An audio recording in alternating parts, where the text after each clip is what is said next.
Supaya nanti kalau sedang malas-malas, maaf ya, kalau ada tantangan pekerjaan lain, kita bisa prioritaskan, tuliskan. Menuntut ilmu ini keutamaannya, meringankan beban hidup, memberikan solusi, jawaban semua didengar, doa-doa dikabulkan. Tuh, malaikat mengaminkan, dosa-dosa diampuni. Jadi begitu kita mau tinggalkan, kita mikir lagi. Duh, jangan-jangan kalau saya pergi ke mall tinggalkan taklim, saya meninggal di mall, dosa belum diampuni. Ah, saya udahlah ke taklim dulu aja. Mall bisa besok lagi. Datang dia.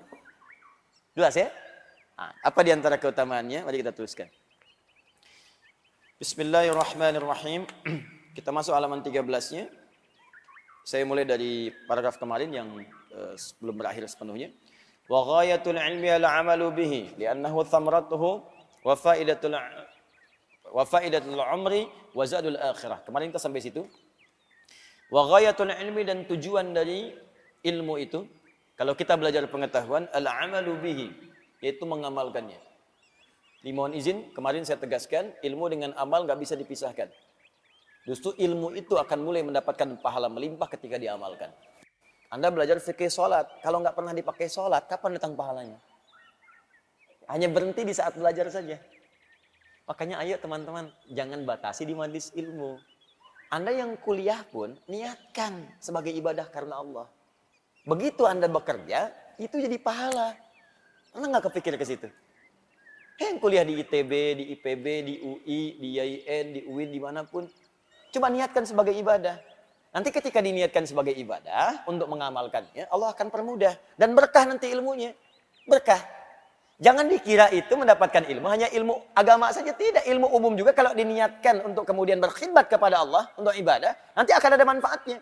Masuk ITB, pengen jadi insinyur, masuk jurusan arsitektur. Keluar dari situ bisa desain masjid, desain hotel dengan musolanya, sipilnya bikin jalan. Begitu diniatkan sebagai ibadah, berapa banyak orang lewat untuk umroh di situ. Ini jalan ini aja, berapa banyak orang lewat untuk sholat ke Al-Azhar. Subuh ini aja, berapa banyak lewat situ. Berapa banyak yang pakai keran di situ untuk wudhu. Berapa banyak yang ke toilet. Anda bayangkan, kalau cuma ngejar dunia, gak akan dapat tuh pahala akhirat. Tapi kalau ilmu Anda dipakai untuk berniat ibadah kepada Allah, Anda bikin kemudian desain kerannya. Anda bikin jalannya. Anda bikin bagian tempat wudhu dengan toiletnya. Begitu dipakai, dunianya dapat. Dunia diberikan panjar duluan. Pahala akhiratnya, setiap yang wudhu, Anda dapat pahalanya. Setiap yang lewat, Anda dapat pahalanya. Dan saat belajar itu demikian, Allah akan berikan kemudahan. Makanya ilmunya berkah. Coba lihat orang-orang dulu itu. Yang makannya Masya Allah, kadang-kadang sekedar singkong. Ya, kadang-kadang ketemu nasi pun sehari cuma sekali. Itu pun dibagi lagi dengan 6-5 orang. Tapi dahsyatnya ilmunya berkah. Saya kalau lihat orang dulu belajar bahasa aja, jarang yang ada satu bahasa. Minimal 2. Bahasa Indonesia, bahasa Belanda. Never dong. Misalnya, mana si pitung? Belanda, dapat. Jepang, ada yang bisa bahasa Jepang. Orang dulu. Coba diplomat-diplomat dulu itu. Kayak Haji Agus Salim, berapa banyak bahasanya. Ya, Bung Hatta. Ya, Masya Allah. Insinyur Soekarno, misalnya yang lain-lainnya itu. Ya, mereka belajar. Dan yang paling dahsyat, ulama-ulama kita. Masya Allah itu. Ya, ulama-ulama kita itu dulu, bukan sekedar belajar. Kemampuannya luar biasa. Semua ilmunya bersanad. Kemampuan bahasa Arabnya, kemampuan Qurannya. Bahkan tidak sedikit yang jadi mufti langsung di Masjidil Haram. Tidak sedikit di antara mereka. Dan namanya abadi sampai sekarang. Bahkan murid-muridnya mengajar lagi. Syekh Yasin Al-Fadani. Berapa banyak muridnya sekarang mengajar? Syekh Ahmad Khatib Al-Minangkabawi. Berapa banyak muridnya punya manfaat sekarang? Nah, jadi saya sarankan kalau kita mau belajar, dimanapun itu, termasuk Anda yang sekolah di kampus-kampus umum, ayo bikin konsep untuk ibadah. Dengan ilmu ini, saya akan berkhidmat. Ingat pesan saya, kalau Anda kejar akhirat, dunia akan ikut. Tapi kalau Anda kejar dunia, akhirat akan meninggalkan Anda. Kita kesini untuk ibadah. Sholat, taklim. Dunia ikut. Begitu selesai, ada kopi, ada sarapan, ada pisang. Dunia tuh. Tapi kalau kesini coba nyari pisang, akan dapat. Udah akhirat gak dapat, pisang gak kebagian. Oh, paling gak enak tuh. Akhirnya bikin status, ternyata di Al-Azhar gak ada pisang. Anda kesini mau cari pisang, mau cari ilmu. Hah? Jadi kalau kita nyari akhirat tuh ikut dunia semua. Saya sering katakan begini, rezeki itu udah diatur. Surga kita yang belum jelas. Dunia itu gak usah capek lah. Ya, yang capek pada dunia, dia belum paham dunia. Makanya pelajari ilmunya supaya gak susah. Ini di rumah tangga ribut karena nggak pelajari ilmunya, jadi nggak selesai-selesai. Padahal kadang-kadang cuma beres dengan senyuman aja, tapi kadang nggak beres-beres. Kenapa? Karena ilmunya nggak dipelajari. Di bagian pertama, ghayatul ilmi al-amalu bihi. Ya, jadi mohon izin, orang yang belajar itu tujuannya untuk diamalkan. Kemudian itulah menjadi buah dari pengetahuannya yang bermanfaat untuk hidupnya di dunia dan bekalnya ke akhirat. Ini yang kemarin kita tegaskan. Sekarang teruskan. Wa nahika bihadza syarafan wa fadlan wa jalalatan wa nubula. Kita selesaikan kemarin sampai di sini. Dan cukuplah engkau paham kalau engkau bisa belajar dengan mengamalkan ilmumu, bukan sekedar hidupmu dunia akan bermanfaat, bekal akhiratmu menambah. Tapi kata Syekh Hashim, syarafan, engkau akan dimuliakan oleh Allah. Wa fadla, engkau akan diberikan keutamaan lebih oleh Allah. Syaraf, diangkat kemuliaannya. Bahkan Allah turunkan langsung ayat sendiri. Yarfa'illahu alladhina amanu minkum walladhina utul ilma darajat. Syaraf. Quran surah ke-58 ayat ke-11. Wa fadla, dapat tambahan keutamaan. Diutamakan. Nambah. Apa di antara keutamaannya? Diangkat derajatnya seperti mujahid fi sabilillah. Kalau wafat, syahid. Ada di antara keutamaan penuntut ilmu itu, teman-teman, ini ya, saya beri contoh sedikit. Jadi kalau ada fadlun dalam Al-Quran, itu artinya tingkat yang paling utama. Jadi kalau surga, surga yang paling utama. Kalau dunia, dunia yang paling utama. Ada posisi dalam sholat yang saat kita mengerjakannya, kata Allah, jangan berdoa biasa. Minta yang paling utama. Misal, ya, kan di sholat kita sering berdoa kan? Makanya sholat di fikih disebut doa. As-sholatu hiyad doa. Sholat itu doa. Karena semua dari takbir sampai salam, itu doa. Tapi ada dua posisi saja yang langsung kata Allah, kalau Anda berada di dua posisi itu, dan Anda berdoa, maka minta yang paling utama. Kalau surga, minta surga yang paling utama. Bersama Nabi, dengan orang soleh, dengan para syuhada, minta yang paling utama. Kalau dunia, minta yang paling utama. Jangan tanggung. Kaya sekalian, kaya dan berkah. Ya, kedudukan tinggi sekalian, tinggi dan berkah. Minta yang paling tinggi. Ya Allah, jadikan saya orang yang kaya yang bisa bersedekah dan hafal Al-Quran. Ya Allah, jadikan saya presiden yang bisa mengamalkan isi Quran. Ya Allah, jadikan minta yang paling tinggi sekalian. Apa dua posisi itu? Itu ada di Quran surah ke-48 ayat ke-29. Disebutkan dengan kalimat fadl.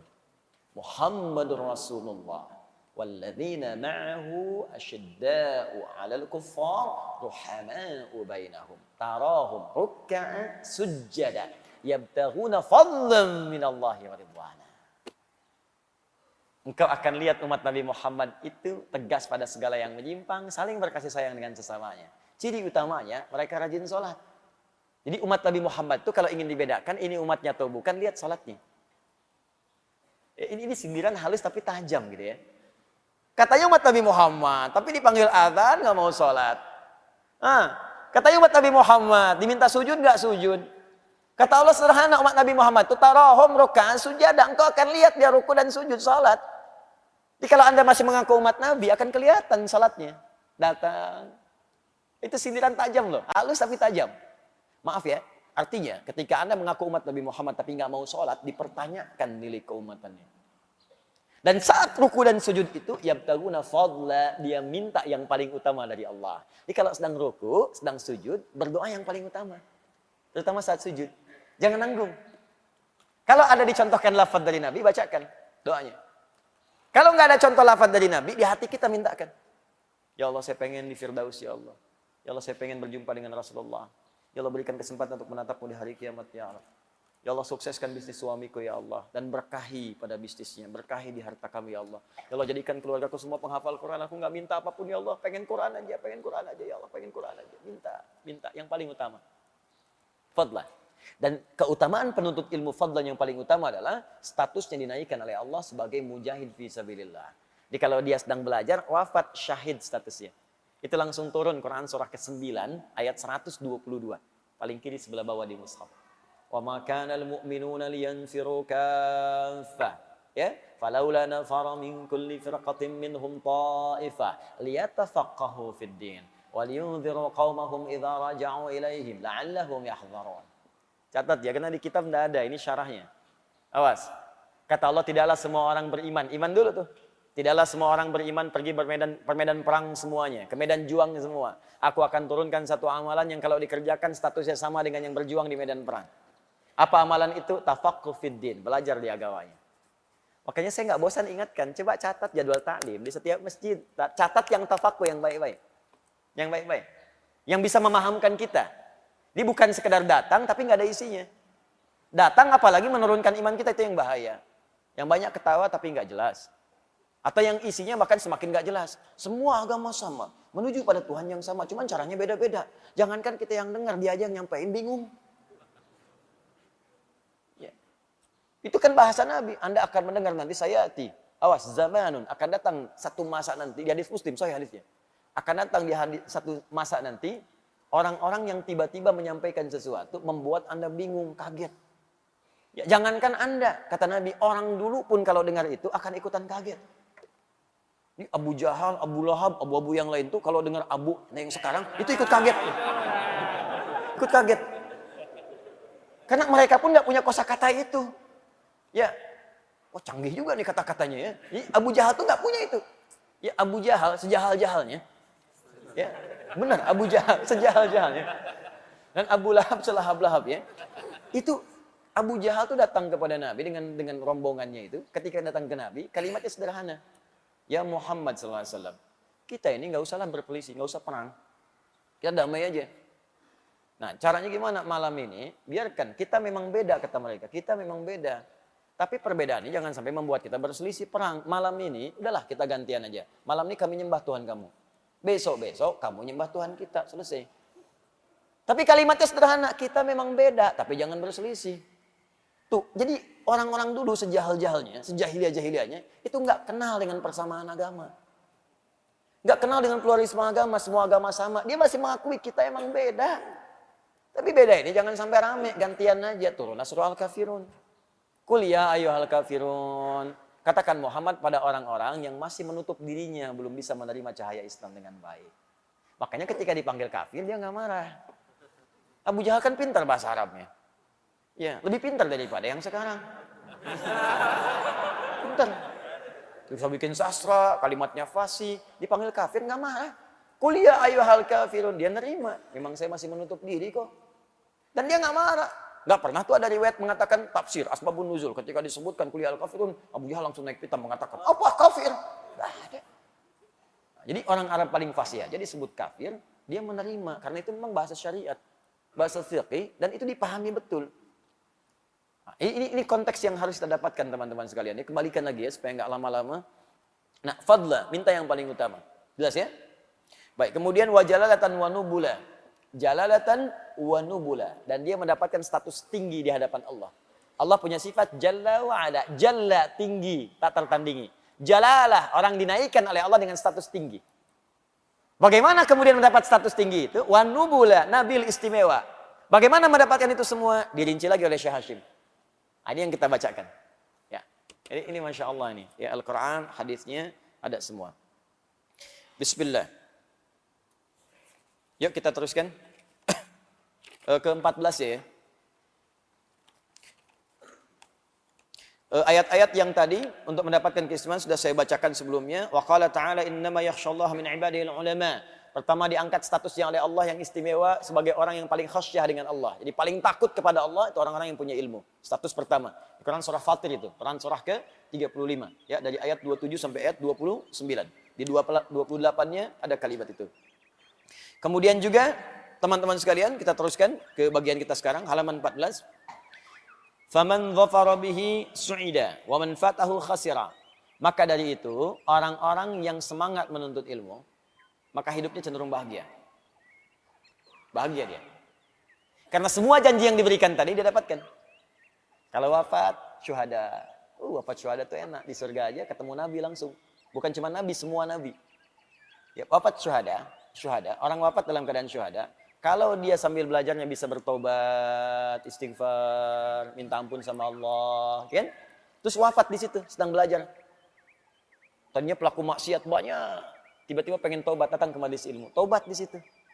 Setelah tobat dia belajar. Baru disebutkan belajar huruf Al-Quran. A'udhu A diikuti A. Begitu A keselak dikit A meninggal. Ya, itu modal dikit keuntungan banyak. Itu teori ekonominya pas banget itu.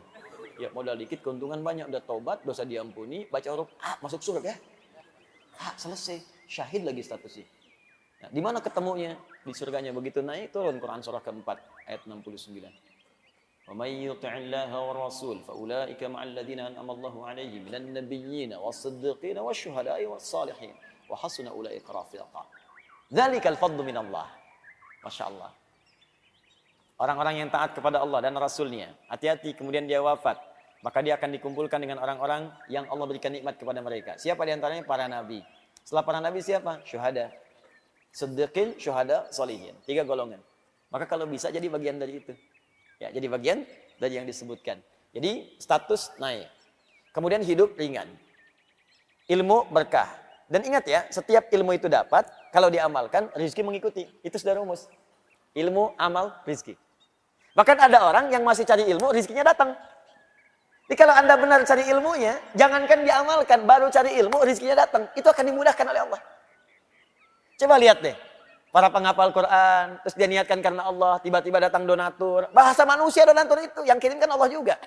Muhsinin, datang kirim, dapat beasiswa. Beasiswa itu siapa yang ngasih? Manusia kan nggak punya, Allah yang menggerakkan. Masuk. Masya Allah. Tiba-tiba belajar ke Mesir, kurang, bikin tempe, gitu kan?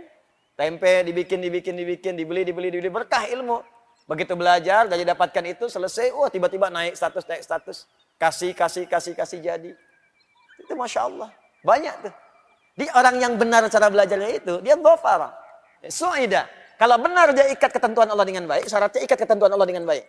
Niatkan dengan ikhlas, lakukan karena Allah, nanti akan datang. Belum diamalkan, rezeki sudah tiba. Begitu diamalkan, rezeki datang melimpah. Sampai dia menyimpulkan, saya nggak perlu dengan semua ini kecil nih. Jadi yang dia perlukan Allah saja. Makanya setiap hari dia katakan Allahu Akbar. Nggak ada yang lebih besar daripada Allah. Sholatnya enak gitu. Jadi nggak ada nilainya. Lamborghini nggak ada. Ya, Ferrari lewat. Ya, nggak ada. Lewat. Allah yang paling tinggi. Allah yang paling besar. Tidak. Di sholat subuh pakai Ferrari itu biasa. Bukan cuma dipanasin, punya Ferrari cuma dipanasin doang malam-malam, balapan mah taksi. Balik lagi, cuma diliatin, capek, ya. Kontrol lagi, cuma habis begitu aja. Ya. Walamma dzukira indahu sallallahu alaihi wasallam, dan tatkala disebutkan di sisi Nabi sallallahu alaihi wasallam, kita ambil satu hadis. Ya. Ini materi yang paling barunya. Walamma dzukira indahu sallallahu alaihi wasallam, tatkala disebutkan di sisi Nabi sallallahu alaihi wasallam rajulani, 2 orang laki-laki. Jadi Nabi sedang duduk bersama para sahabat. Ada 1 orang mengisahkan tentang 2 orang kepada Nabi. Ingin meminta pertimbangan dari 2 orang. Ini mana yang paling bagus?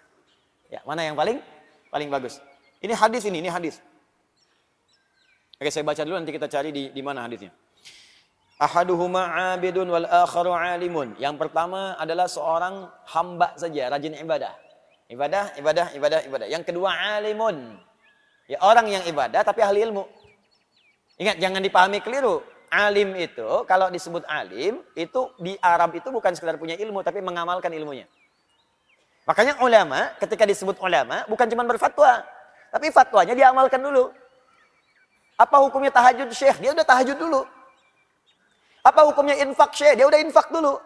Diamal dengan ilmu itu, al-ilmu wa amalun alima wa amila. Itu dibalik harakatnya, dibalik hurufnya, nyambung dua-duanya. Alima, ain lam mim, amila, ain mim lam. Begitu disatukan, dua-duanya nyambung. Nah, orangnya alim, ketika diamalkan amil. Dari bahasanya semuanya nyambung. Qalbul makani, hurufnya ditukar, itu nyambung dua-duanya, punya kaitan yang erat. Ya, ada yang punya kitab namanya Ibnu Jinni. Ya, Ibnu Jinni itu punya kitab Al-Khasa'is namanya. Bagus sekali itu kitab. Di antaranya apa? Beliau membahas keterkaitan huruf-huruf dalam bahasa Arab yang kadang mengalami pertukaran. Alima, ain, lam. Kalau mimnya maju ke depan, amila jadi apa? Apa keterkaitan di antara keduanya? Itu dibahas oleh beliau. Nama kitabnya Al-Khasa'is 3 jilid. Karya Ibnu Jinni. Ibnu Jinni. Ya, Ibnu Jinni. Itu luar biasa. Nah, kembalikan ke sini. Jadi dikisahkan kemudian, ada alim, kalau disebut alim dalam bahasa Arab berarti mengamalkan, bukan cuma berilmu. Karena ilmu kalau nggak ngamelin pun nggak ada nilainya juga. Cuman saat belajarnya aja dapat pahala. Kalau nggak diamalkan nggak ada. Nah dikisahkan ada abid, ada alim. Orang yang cuma ibadah saja. Yang kedua dia ibadah dengan ilmu. Jadi dia belajar, amalkan. Belajar, amalkan. Mana yang paling utama? Nah, yuk kita bahas. Qala, maka Nabi menyampaikan, fadlul alim 'alal 'abid ka fadli 'ala adnakum. Fadlul alim 'alal 'abid ka fadli 'ala adnakum. Keutamaan seorang penuntut ilmu yang dia berniat mengamalkan amalnya, baru berniat mau ngamalin amalnya, kemudian dia menuntut ilmu belum diamalkan tuh. Kata Nabi apa? Ka fadli 'ala adnakum, seperti keutamaan diriku ini kepada yang lebih rendah di antara kalian. Bukan yang lebih pintar, yang lebih rendah. Ini tinggi batasnya. Nabi tidak membandingkan Nabi dengan yang paling soleh di antara sahabat. Tapi yang paling rendah ibadahnya di antara para sahabat. Di seakan-akan jaraknya jauh banget. Ya, ini ada sahabat kayak Abu Bakar, levelnya kan tinggi kan? Di atasnya ada Nabi Muhammad SAW. Kalau membandingkan Nabi Muhammad dengan Abu Bakar, tetap masih unggul Nabi. Cuman keutamaan Abu Bakar itu tinggi. Sampai saking tingginya, hidup menemani Nabi. Hijrah menemani Nabi. Wafat dikubur di samping Nabi. Ya, bahkan di surga pun dengan Nabi saking tingginya. Walaupun tetap masih unggul Nabi. Tapi Nabi tidak bandingkan beliau dengan Abu Bakar. Dibandingkannya dengan sahabat yang paling rendah kapasitasnya. Itu pun tetap surga juga. Cuman bawahnya rendah. Nabi ingin tunjukkan perbedaan orang yang punya ilmu untuk diamalkan itu. Derajatnya tinggi sekali insya Allah. Seperti perbandinganku dengan yang paling rendah di antara kalian. Ini hadisnya dari Abu Umamah. Ya, dari Abu Umamah radhiyallahu ta'ala anhu. Hadis ini statusnya marfu ini. Marfu. Marfu itu termasuk kalangan hadis dhaif. Tapi dhaif itu, nah ini yang mau saya tunjukkan. Kadang-kadang nih sekarang banyak bahasa-bahasa yang nggak dicerna lagi. Dhaif tinggalkan. Dhaif tinggalkan, tapi ilmu nggak ada. Jangan begitu, itu berbahaya. Berbahaya. Dhaif itu dibagi dua. Dhaif matan, dhaif sanad. Kalau dhaifnya di sanad, sanad itu yang meriwayatkan hadisnya, bukan di matan, itu status masih bisa diamalkan sepanjang punya dua syarat. Syarat pertama, babnya fadhailul a'mal. Keutamaan-keutamaan amalan, bukan amalan-amalan pokok. Bukan tauhid, bukan tentang sholat, ya, bukan tentang haji misalnya, tapi keutamaan-keutamaan saja bisa diamalkan. Syarat yang kedua, apalagi kalau ada penguat namanya syahid atau tawabi' dalam ilmu hadis. Nah, hadis ini menunjukkan beliau ini muhaddis nih. Artinya paham hadis. Faqih juga, paham fikih.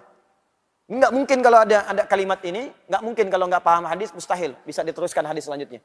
Hadis yang tadi saya bacakan itu, yang ada di sini, riwayat Abu Umamah, ternyata syahidnya banyak. Syahidnya banyak. Syahid itu hadis lain yang menguatkan, yang statusnya lebih tinggi. Ya, lebih tinggi lagi. Di mana adanya? Di Abu Daud ada, di At-Tirmidzi ada, di An-Nasa'i nomor hadis 233 ada. Riwayatnya sahabatnya sahabat Abu Darda radhiyallahu ta'ala anhu. Bahkan Al-Imam An-Nawawi menyantumkan juga di Riyadhus Shalihinnya. Riyadhus Shalihin itu ada 1896 hadis. Coba cek nomor hadis 1388. Yang kitabnya Fadlul Ilmi. Awas, wal alim wa ta'alluma wa ta'liman lillah. Itu babnya. Nomor hadis 1388. Disebutkan riwayat Abu Darda ditutup dengan ujungnya rawahu Abu Daud wa Tirmidzi. Apa hadisnya? Man salaka tariqan yaltamisu fihi ilma sahhalallahu lahu tariqan ilal jannah wa innal malaikata la tad'u ajnihataha la tad'u ajnihataha ridan li talibil ilmi wa inna talibal ilmi la yastaghfiru lahu man fis samawati wa man fil ardi hatta al hitan allati fil bihar. Apakah selesai? Belum. Wa fadlul alim 'alal 'abid ka fadlil qamari 'ala sairil kawakib. Apakah selesai? Belum. Wa innal ulama'a warathatul anbiya wa innal anbiya'a lam yurithu dinaran wala dirhaman walakinnahum warathul ilma fa haddu bihadin wafir. Selesai. Sampai di situ. Itu sering dipisah-pisah hadisnya, sering dipotong-potong padahal satu kesatuan. Nah, setelah menyebutkan hadis tadi, beliau menerangkan hadis yang tadi saya ucapkan sampai akhir. Ada syahidnya. Nah, logikanya gini sederhananya. Uang 1 juta dengan 100 ribu banyak mana? 1 juta, berarti 1 juta sahih. 100 ribu dhaif, ya kan? Tapi kalau 100 ribu yang ngasihnya 10 orang. 100 ribu, 100 ribu, 100 ribu, 100 ribu, 100 ribu. 100 ribu kali 10 berapa? 1 juta. Maka yang dhaif naik status jadi sahih. Awas hati-hati nih. Sekarang kita sedang menyebut dihadapkan pada dai-dai yang tadi, dai amplop. Sampai orang ini punya pandangan ke amplop diterapkan ilmu hadis di tempat yang salah. Saya kalau ceramah, amplopnya tebal, itu sahih itu. Tapi kalau amplopnya tipis, dhaif. Ya. Kalau tipis tapi banyak, sahih li ghairihi. Ah, itu kaidah yang ditempatkan di tempat yang salah. Kalimatul haqqi rada bihal batil. Tapi kalau diilustrasikan, benar. Ini 1.000.000 sahih, 100.000 dhaif. Tapi kalau 100.000 dikasih 10, naik juga jadi 1.000.000. Sahih li ghairihi. Sama hadis dhaif, kalau isinya benar, yang diragukan itu orang yang nyampaikannya. Bukan karena isinya. Karena di hadis itu kualifikasinya ketat. Gini, orang pemabuk saja atau orang pernah punya salah meriwayatkan hadis, saking hati-hatinya ulama, hadisnya tidak diambil sekaligus. Dituliskan catatan, ini orangnya bermasalah. Bukan hadisnya, orangnya. Kenapa disebut orangnya? Karena khawatir nanti hadis diriwayatkan oleh orang yang bermasalah. Sehingga ketika ada orang salah, orang akan mengatakan, pantas salah hadis yang diriwayatkan oleh orang bermaksiat. Saking menjaga kemuliaan hadis, dicatat itu semua. Makanya muncul hadis mungkar. Hadis yang diingkari. Karena orangnya seringkali berbuat maksiat. Bukan karena hadisnya. Hadis matruk, hadis yang ditinggalkan. Bukan karena hadisnya buruk. Tapi karena orangnya seringkali berdusta. Sehingga nggak bisa dibedakan. Ini orang lagi bicara hadis atau dusta. Jelas ya? Hadis maudhu, hadis palsu. Bukan hadis yang bermasalah. Orangnya memalsukan itu. Kalimatnya mah benar. Cuman orangnya mengatakan itu hadis. Padahal bukan. Ya, pernah dengar ini? Makan saat lapar, berhenti sebelum kenyang. Pernah dengar? Itu hadis palsu. Saking palsunya, di kitab hadis palsu pun nggak ada. Saking palsunya. Cuma ada di satu kitab. Ar-Rahmah fi Tibbi wal Hikmah. Karangan Al-Imam Jalaluddin Suyuti, halaman 29. Dan Imam Suyuti pun tidak menyebut hadis, menyebutnya kisah. 3 orang dokter yang memberikan advice, nasihat kepada seorang raja. Kalau pengen sehat, kata dokter yang keempat dari Sudan, yang 3 itu satu dari Irak, ya, yang kedua dari India, yang ketiga dari Romawi. Memberikan nasihat, obat untuk makanan yang sehat. Yang keempat dari Sudan. Yang Sudan ini mengatakan kalau pengen sehat, saat paduka lapar, silahkan makan dan angkat tangan paduka sebelum kenyang. Muncul kata mutiara mahfudhat, makan saat lapar, berhenti sebelum kenyang. Itu kata mutiara, isinya bagus. Cuma datang orang belakangan, hadis. Di orang itu yang salah, bukan kalimatnya. Paham nggak sampai sini? Allahumma barik lana fi Rajab wa Sya'ban wa balighna Ramadan. Ya Allah, mohon berkahi hamba di bulan Rajab dan Sya'ban dan mohon sampaikan pada bulan Ramadan. Isinya benar. Cuman orangnya ada yang bermasalah. Disebut kemudian hadis mungkar. Orangnya yang mungkar, hadisnya nggak apa-apa. Paham nggak maksudnya? Nah, kalau kita belajar ilmu hadis, ngerti sampai situ. Sebab kalau kita ingin ngamalkan kalimatnya pun nggak apa-apa, tapi jangan dipahami sebagai hadis. Nih, boleh nggak kalau saya di bulan Rajab berdoa begini, ya Allah, anugerahkan hamba keberkahan di bulan Rajab ini, ya Allah. Beri kemampuan untuk beramal. Dan mohon beri kesempatan, ya Allah, untuk sampai di bulan Sya'ban dan pertemukan dengan Ramadan, ya Allah. Hamba ingin bertobat. Hamba ingin bertobat. Boleh nggak? Itu bahasa Arabnya. Allahumma barik lana fi Rajab wa Sya'ban wa balighna Ramadan. Sama aja. Orang Arab bacanya pakai bahasa Arab. Kita pakai bahasa Indonesia. Cuman salahnya apa? Ketika ada orang mengatakan misalnya ini hadis atau orang itu bermasalah. Paham ya? Nah, ini ketika dicantumkan di sini jangan langsung divonis. Hadis palsu tuh, hadis dhaif tuh, tinggalkan kitabnya. Oh. Jangan karena ketidakmampuan Anda memahami sesuatu, Anda berlaku bodoh dan ngajak orang lain bodoh, itu ngerepot. Kalau mau bodoh aja sendirian, yang ngajak orang. Terus belajar gitu. Paham ya? Ini sudah nggak ngerti bikin status. Saya terima dari ibu saya tuh satu video. Hati-hati katanya. Nah, ini ada ini, benar nggak? Begitu dikirimkan, orang langsung bilang, hati-hati. Ada Quran palsu menyebar di Indonesia. Tuh lihat, dipertontonkan oleh dia. Tuh lihat. Bahkan ini huruf H-nya nggak ada titiknya. Ih, huruf Qaf, lihat huruf Qaf. Titiknya malah di bawah cuma 1. Itu bukan palsu, itu Quran riwayat Warsh. Warsh. Dan dia mendapatkan anugerah karena nggak mudah menemukan Quran riwayat itu di Indonesia. Adanya di Afrika tuh, bagian barat. Dia di Mesir, karena Warsh berasal dari Mesir. Muridnya Imam Nafi'. Itu nggak semua orang punya. Imam Al-Azhar di sini belum tentu punya. Belum tentu punya, di Istiqlal belum tentu ada. Anda dapat itu, dibilang Quran palsu. itu ilmu gitu, itu yang paling penting. Jadi kalau belum bisa memahami sesuatu, jangan banyak berfatwa. Itu bahaya. Kata Imam Malik, hafal 100.000 hadis, tapi nggak paham isinya, jangan berfatwa. Kalau bukan Andanya yang sesat, orang lain nanti yang terlantar. Paham ya? Nah, jadi ini maksudnya, kalau saya bacakan nanti, kalau ada yang berkomentar, tuh hadis yang dhaif tuh. memang hadisnya dhaif, tapi dia bisa diamalkan. Dhaifnya bukan dhaif yang parah bertentangan dengan kaidah-kaidah hukum Al-Quran dan Sunnah. Dan dia dikuatkan dengan hadis lain karena itu statusnya naik kemudian menjadi hadis yang sahih li ghairihi. Kenapa dicantumkan di sini? Katanya dhaif. Karena yang nulis itu ahli hadis, ente yang komentar nggak paham hadis.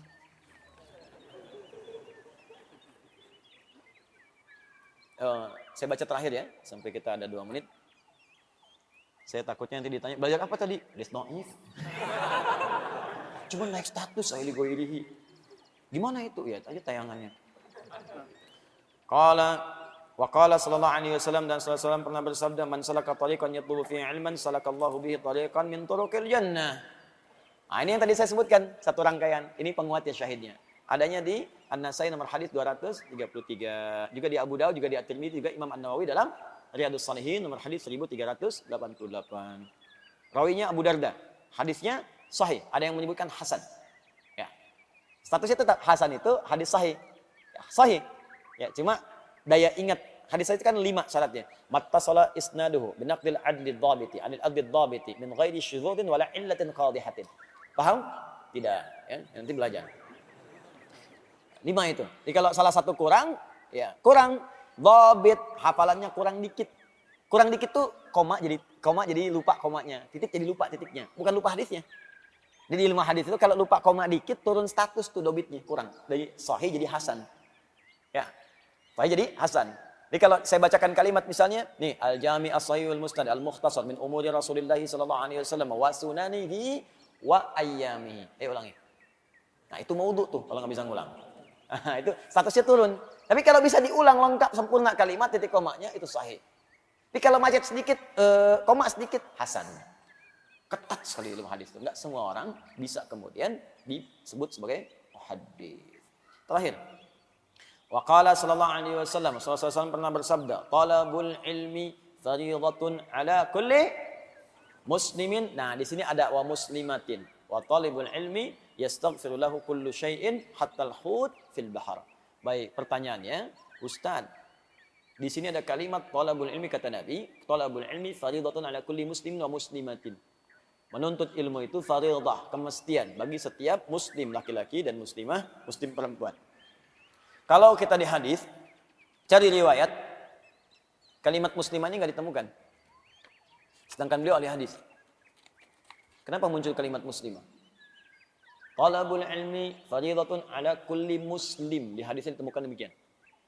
Cari di berbagai riwayat, hampir sulit menemukan kalimat muslimah. Pertanyaannya, kenapa beliau menuliskan kalimat wa muslimatin? Apakah di sini ada riwayat baru yang ditemukan kemudian ada kalimat muslimahnya? Atau ada hal yang ingin disampaikan di sini? Nanti kita akan lihat di pertemuan berikutnya insyaallah. Ya. Supaya nanti kita bisa bersemangat untuk menggali dan kita paham cara membaca kitab dengan benar insyaallah. Yang kita ajarkan cara memahami Al-Quran, cara memahami hadis dengan ilmunya, dan cara membaca kitabnya. Karena itu saya sarankan begini, tolong yang belum dapat ini di copy, nanti coba di copy, nggak apa-apa kalau selembar-selembar yang kita bahas, karena halaman 14 aja yang di copy. Ya kalau sulit, saya pengennya Anda nggak sekadar dengar, bawa ininya. Jadi Anda bisa lihat sambil saya terangkan, Anda bisa baca juga, bisa saya terangkan. Jadi Anda tahu, nanti Anda ngajarkan lagi pada anak Anda selanjutnya, teman Anda, dan ngajarkannya langsung dari sumbernya. Ya, dilihat, dipahami, terus belajar bahasa Arab dari sini, terus lihat ayatnya, kasih catatan, ilmunya lengkap nanti. Ya, habis ini pulang ke rumah, kasih tahu istri, kasih tahu anak-anak, bikin status, ya. Bulan depan jadi ustadz, saya pensiun. Alhamdulillah, semoga Allah muliakan kita, memberikan kepada kita insyaallah rahmat, keberkahan, tambahan pengetahuan dan ampunan sisi Allah Subhanahu wa taala. Allahumma taqabbal minna innaka antas samiul alim wa tub alaina innaka antat tawwabur rahim. Allahumma nahmaduka hamdan syakirin hamdan na'imin hamdan yuwafi ni'amahu wa yukafi mazida. Ya rabbana lakal hamdu wa lakal syukru kama yanbaghi li jalali wajhikal karim wa li'azimi sultanik. اللهم صل وسلم وبارك على رسولك الكريم نبيك الأمين سيدنا محمد وعلى آله وصحبه أجمعين. اللهم علمنا ما ينفعنا وعلمنا يا الله ما جهلنا وانفعنا بما تعلمنا ووفقنا لنعمل ما تعلمنا به يا أرحم الراحمين. لا تدع لنا في مقامنا هذا في كل مقام ذنبا إلا غفرته ولا هما إلا فرجته ولا دينا إلا قضيته ولا مريضا إلا شفيته ولا عاسرا إلا يسرته ولا حاجة من حوائج الدنيا والآخرة فيها لك رضا وفيها لنا الصلاح إلا قضيتها يا أرحم الراحمين. اللهم ربنا آتنا في الدنيا حسنة وفي الآخرة حسنة وقنا عذاب النار. بفضلك سبحان ربك رب العزة عما يصفون وسلام على المرسلين. سبحانك اللهم وبحمدك نشهد أن لا إله إلا أنت نستغفرك ونتوب إليك وآخر دعوانا الحمد لله رب العالمين. والسلام عليكم ورحمة الله وبركاته.